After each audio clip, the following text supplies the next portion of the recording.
प्रिय दर्शक नमस्कार मो चैनल स्वागत। आज आम नड़िया गचर फूल कषि रहा आसवा रहा विषय जाना। प्रिय दर्शक बंधु यहाँ मोर 12 वर्षर पुराना नड़िया गछ द्वितीय थर फूल कषि रही कौन कले फूल कषि शीघ्र आसो और से विषय आगे जाना। 5-7 वर्ष भर निश्चय फूल कषि रहा आरंभ हम किंतु मो तरफ लगाइबा जत्न नेबार भूल हेबारु डेरी है 11 वर्ष। मो अनुभूति आपण निमंते शीघ्र फूल कषि आसवा सकाशे परामर्श कौन आग को आम ए वीडियो रे जानिबा।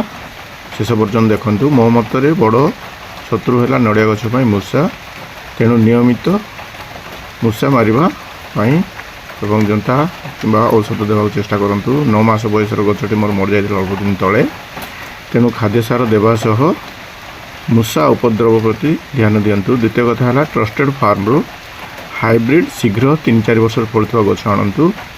एटा मोर 10/8/24 रे लगी डीटी संपूर्ण गछ हाइब्रिड 3 वर्ष फूल आसो। यहाँ भल भाव बढ़ुची। ये देखुं नड़िया केमती आसी कोकटर फार्म रू मुझे भुवनेश्वर। तो ये दूर देखा जाता हाइब्रिड डीटी उन्नति अर्जुन पत्रपोड़ा हलदिया हवा रोगरू रे रक्षापी भल बढ़ुची। यहाँ डीटी संपूर्ण गछ नड़िया गछटी। तृतीय कथा है दिन को 6 घंटा सूर्यालोक सीधा पड़ता जगह नड़िया गछ लगे चेष्टा करूँ। बड़ आंब पणस इत्यादि गचर छाई जमी पड़ोनी से कथा ध्यान देवे।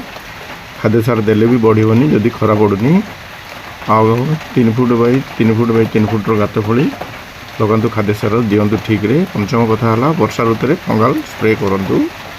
आ वर्षा ऋतु में लटा बुदा भरी जाए नियमित नड़िया गछ 4 फुट सफा रखु। षष्ठ कथा है जदि संभव होची माटी परीक्षा करी तदनुजाई खत सारा देवा विधेय। पूर्व जहाँ सब परामर्श देली सेगुड़ी को पालन कले आप निश्चित भाव शीघ्र फूल कषि आसबार देखिए निज गचरे।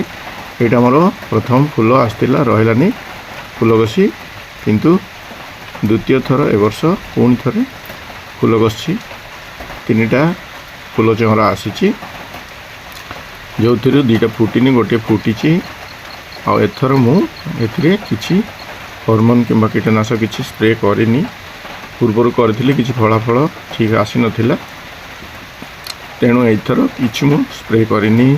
प्राकृतिक भाव केमती कीटपतंग मौमाछी भाया आसवे और बसवे फूल पॉलिनेशन हम से मु चेष्टा करथर। सफल भी होती 2टा चौरा आसी।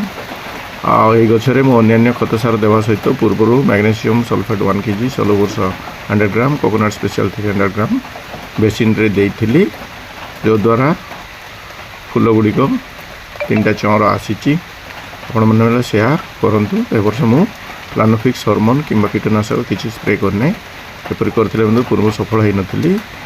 एपरी कर ए वर्ष मौमाछी भाई कीटपतंग फूल बसवा आसुँच पॉलिनेशन रे सहायता कर 6-7टी कषि रहा देखा मिलूँ एथर। आशा करथर फूल कषि श्रीफल मो गचरे हम। ये मौमाछी भाया कीटपतंग देखते उड़ी बसुँच फूल और पॉलिनेशन रे सहायता कर प्राकृतिक भाव। यहाँ गोटे उपाय आपण फूल फुटा पर किसी हॉर्मोन किंबा कीटनाशक सिंचन करंतु नहीं। प्राकृतिक भाव सेगुड़ी पॉलिनेशन हो। आशा कर निश्चय श्रीफल मो गचर रहा। धन्यवाद दर्शक बंधु वीडियोटी देखिबारु।